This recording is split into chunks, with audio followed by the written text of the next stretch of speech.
So we get asked a lot about our kiddos and young adults who are experiencing anxiety or in fight, flight, freeze mode, and what are some strategies that we can do to help them through that. I'll do a whole separate video on responsive strategies, but I thought I might put together a little explainer video for you, which tends to stick with people, particularly if you're a visual learner. So what I want you to do is imagine that this water represents stresses in your day. So for you, that might look like the demands of work and juggling a household at the same time, just kids in general, money pressures, all of those sorts of things. So let's just say that you wake up and you've slept through your alarm. Your cup starts to fill up with water. Then you get to work and you can't find a car spot. You really struggled to get the kids out the door. They just wouldn't put their shoes on and get in the car. And it was just a really stressful start to the day for everyone. You then got back-to-back meetings which drain you. You get the idea. Over the course of the day, our cup fills up with water. Now, you and I, who have hopefully developed coping skills over time, have found ways to empty the water out of our cup. So for instance, you might recognize some internal signals that suggest to you that you might need to go for a walk around the block, that you might need to go take 5, have a cup of tea, that you might just need to not be around people for a few minutes.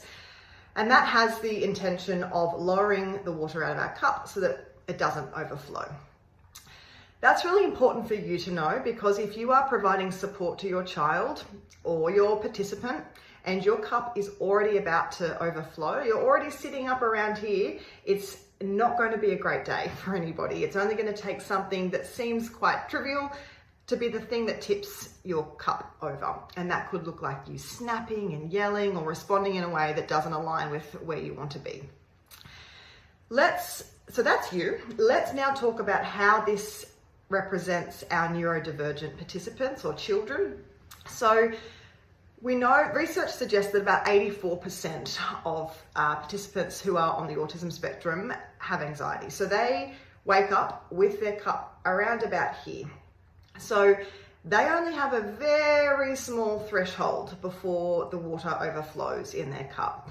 So their stresses might look different to yours and mine. It might look like demands of the day, sensory things within the environment that do not work for their nervous system. It might look like having to go to school when school doesn't work for me and isn't tailored to the way that my brain learns. I then have to go and do extracurricular things, and I find the social side of that really difficult. So the stresses might look different, but the analogy is still the same. The only thing is that there's less of a window. The difference is that for a lot of our participants or a lot of our children, they don't yet have the coping skills to empty the cup out themselves. So they are 100% reliant on us to recognize that that's where they're at, and we're going to reduce demands, we're going to change something in the environment. What can we do to help empty their cup with water?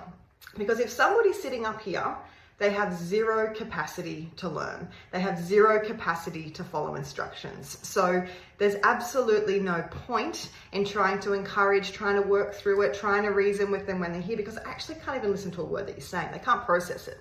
So it's not until we've emptied some of the water out of the cup that we are actually able to tap into the rational brain and actually get some wins on the board, talk through things, work on new skills.